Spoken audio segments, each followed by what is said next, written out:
কালো সাপ গোয়াল ঘরের দরজার ফাঁক দিয়ে ঢুকে পড়ল। সাপটা গরুর কাছে গিয়ে অদ্ভুতভাবে ফনা তুলে দাঁড়ালো। তারপর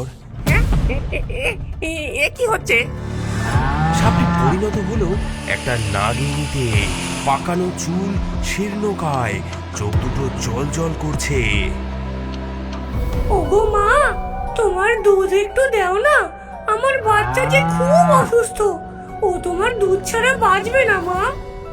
নাগিনী বিড়বিড় করে একটা মন্ত্র বলল এবং গরুটা স্থির হয়ে দাঁড়িয়ে রইল। সুন্দর ভয়ে কাঁপতে কাঁপতে সাহস করে দেখতে লাগলো।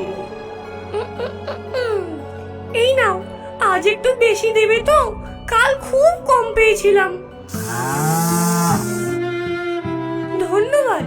তোমার দুধ না পেলে আমার বাচ্চা বাঁচবে না। পেটের জ্বালা যে কি সেটা মা হলেই বোঝা যায়। নাগিনী আবার সাপের রূপ ধারণ করলো এবং দুধের বাটি মুখে নিয়ে গোয়ালঘর থেকে সরসর করে বেরিয়ে পড়ল। সুন্দর এই অদ্ভুত দৃশ্য দেখে প্রথমে ভয়ে কাঠ হয়ে গেল, তারপর রাগে ফুঁসতে ফুঁসতে বলল, আমি এই চুরি বন্ধ করবই। পরদিন সুন্দর লঙ্কা পোড়া দিল এবং গোয়ালঘরের চারিপাশে ধোঁয়া করে ফেলল। এখন দেখবো নাগিনী কেমন করে আসে। লঙ্কার ধোয়া সাপেরা সহ্য করতে পারে না। আজকে দেখবো মজা। কে কে ষড়যন্ত্র করলো?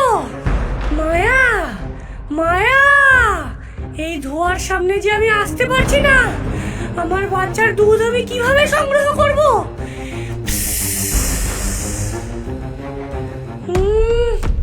মায়া গো মায়া, শোনো শোনো মোর ডাক, চলে আয়, ছুটে আয়, আমার বাচ্চা যেন দুধ খেতে পায়। মন্ত্র বলার পর নাগিনী সেখান থেকে চলে গেল এবং সুন্দর ভাবল যে নাগিনীর থেকে সে রেহাই পেয়েছে। কিন্তু রাত গভীর হতেই সুন্দর হতবম্ব হয়ে দেখল তার গরুর মায়া অস্থির হয়ে উঠেছে। হঠাৎ করে গোয়ালঘরের দরজা ভেঙে সে বেরিয়ে গেল আর ছুটতে লাগলো জঙ্গলের দিকে। সুন্দর গরুর পিছু পিছু জঙ্গলে গিয়ে দেখল মায়া একটি গাছের গোড়ায় গিয়ে দাঁড়িয়ে আছে। গাছের গোড়ায় যে গর্ত, সেখানে মায়ার দুধ ঝরে পড়ছে। গর্তের ভেতর থেকে একটি অদ্ভুত আলো আসছে। সুন্দর গাছের আড়ালে লুকিয়ে দেখে নাগিনী একটি শিশুকে কোলে করে নিয়ে দুধ খাওয়াচ্ছে। এ কি? এ যে অর্ধেক মানুষ অর্ধেক সাপ।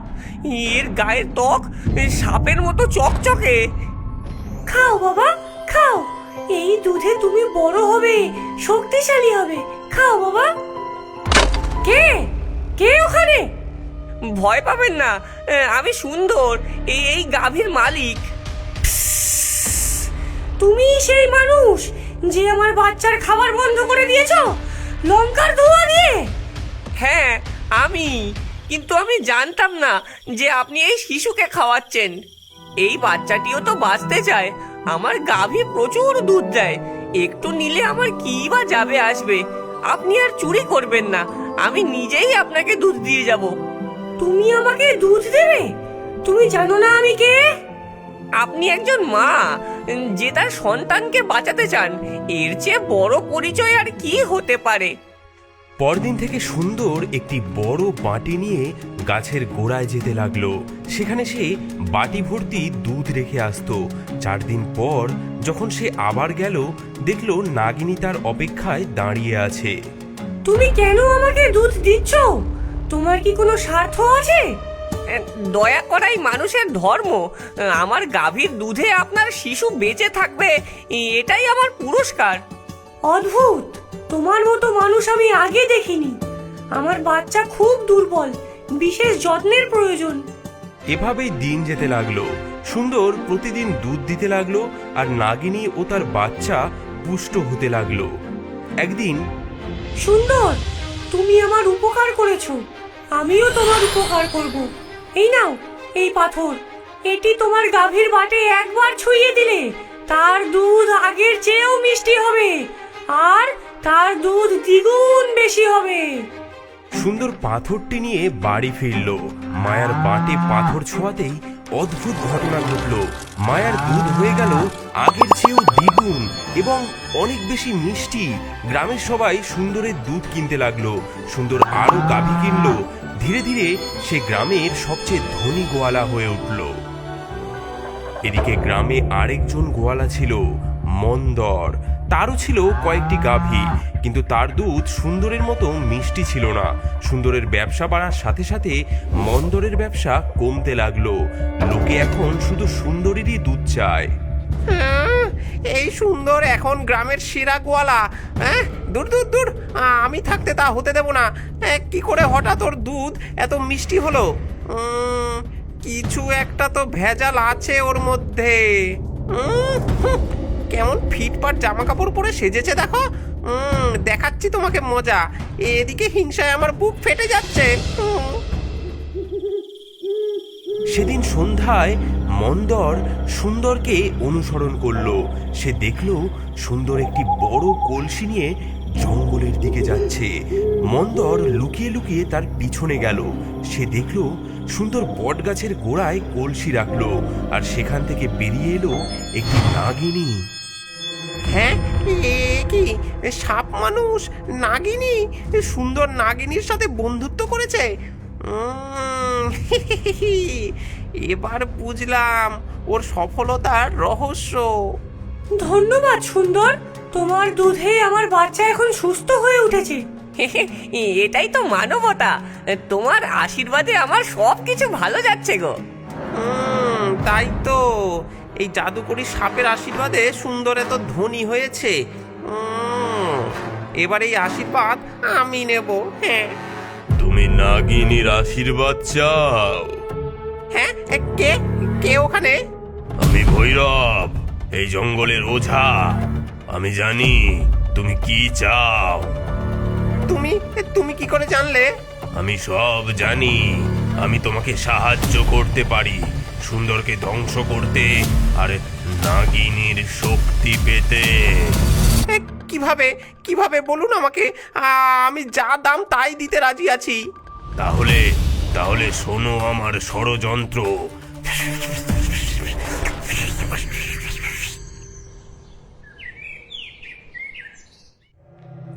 সুন্দর ভাই, কেমন আছো? তোমার ব্যবসা কেমন চলছে? ভালো আছি। তুমি কেমন আছো মন্দর? এতদিন বাদে মনে পড়লো তবে। আরে ভাই, আমি ভুল বুঝেছিলাম। তোমার ব্যবসা এত ভালো চলছে, আমি একটু ঈর্ষা করেছিলাম। এখন বুঝেছি ভাই, ঈর্ষা কত খারাপ জিনিস। আমিও শিখতে চাই, তোমার মতো সফল হতে চাই আমিও। আসল সাফল্যের মন্ত্র হলো পরিশ্রম আর সততা। জানি ভাই জানি। আমি একটা কথা বলতে এসেছি। আজ সন্ধ্যায় আমার বাড়িতে একটু এসো। দুজনে মিলে একটা নতুন ব্যবসার পরিকল্পনা করব, আর রাতে তোমার ভোজেরও আয়োজন করেছি।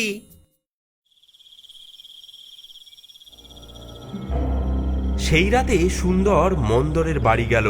মন্দর তাকে খুব আদর যত্ন করে বসালো।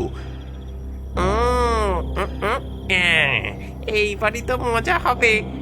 এই নাও ভাই, এই এক গ্লাস বিশেষ শরবত, আমার নিজের হাতে বানানো। ধন্যবাদ মন্দর, কিন্তু তোমার হঠাৎ এত আদর যত্ন দেখে যে আমি অবাক হচ্ছি। আরে পাগল, তুমি হলে আমার বন্ধু, প্রাণের বন্ধু। পান করো পান করো। সুন্দর পান করতে যাবে এমন সময় ঘরের জানলা দিয়ে একটি ছোট্ট সাপ ঘরে ঢোকে। ও ওরে বাবারে, একটা সাপ! হ্যাঁ, সাপ সাপ কোথায় কোথায়? সাপটি এগিয়ে হঠাৎ লেজ দিয়ে সুন্দরের গ্লাস উল্টে দেয়। এই যা, দূর দূর, এই নোংরা সাপ। সাপটি বিদ্যুৎ গতিতে মন্দরের হাতে কামড়ে দেয় আর জানলা দিয়ে পালিয়ে যায়। ওরে বাবারে, এ কি সাপ আমাকে কামড়ালো! ওরে বাবারে! এ কি, চলো চলো, তোমাকে তাড়াতাড়ি বৈদ্যের কাছে নিয়ে যাই। না না, দরকার নেই। এটা অতটা বিষাক্ত সাপ নয়। বিষের গ্লাস উল্টে যাওয়ায় মন্দরের প্রথম প্ল্যান ব্যর্থ হলো। সেই সাপটি আসলে নাগিনীর বাচ্চা ছিল, যে সুন্দরকে বাঁচাতে এসেছিল।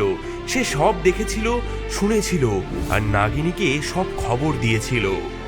ধুর ধুর, সব মাটি হয়ে গেল। ওঝা ওঝা তুমি কোথায়? এখন কি করব আমি? তুমি একটা কাজও ঠিক মতো করতে পারো না, এখন আমাকে আরো কঠিন পথ নিতে হবে যে। সেই রাতে যখন সুন্দর কলসি ভর্তি দুধ নিয়ে বটতলায় এলো, ওঝা ও মন্দর গাছের পেছনে লুকিয়েছিল।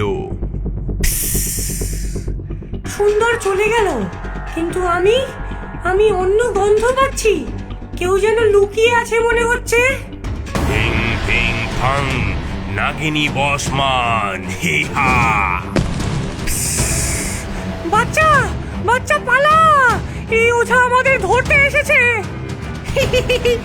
এবার এবার তোমাদের সব শক্তি আমাদের হবে, জাদুর পাথর আমার হবে। এবার বস মানো নাগিনী, আমি তোমাকে নিয়ন্ত্রণ করব। হঠাৎ নাগিনীর বাচ্চা ফিরে আসে, তার পেছনে সুন্দর। ছাড়ো ছাড়ো ছাড়ো নাগিনীকে, তুমি কে? আমার মাকে ছেড়ে দাও, তোমাদের দুজনকেই আমি শাস্তি দেব। বাচ্চা সাপটির মাথা থেকে একটি জাদুর আলো বেরিয়ে ওই ওঝার জাদুদণ্ড ভেঙে দিল। যে লোভ করে, যে প্রতারণা করে, যে হত্যা করতে চায়, সে শাস্তি পাবেই। তোমার অভিশাপ হলো তুমি আজ থেকে সাপ হয়ে থাকবে। বুঝবে তুমি কেমন লাগে সাপের জীবন। আর মন্দর, তুমি এখন থেকে কখনো মিষ্টি জিনিস খেতে পারবে না। যাই খাবে সব তিতো লাগবে। তোমার ত্বক সাপের মতো খসতে থাকবে যতদিন না তুমি তোমার পাপের প্রায়শ্চিত্ত করবে। ক্ষমা করো, আমাকে আমাকে মানুষই থাকতে দাও, ক্ষমা করে দাও। প্রায়শ্চিত্তের পরেই ক্ষমা। 100 বছর বনে ঘুরে পেটে ভর করে চলো, তবেই বুঝবে জীবের দুঃখ। সেই ঘটনার পর ন্যায়ের হলো জয়। 1 বছর পর সুন্দর গ্রামের সবচেয়ে সম্মানিত ব্যক্তি হয়ে গেল। মন্দর তার অভিশাপ ভোগ করে শিখল লোভ হিংসার পরিণাম। শেষে গরিবদের সেবা করে সে ক্ষমা পেল। ওঝা সাপ রূপে এখনো বনে ঘুরে তার নাগ শিকারের পাপের প্রায়শ্চিত্ত করছে।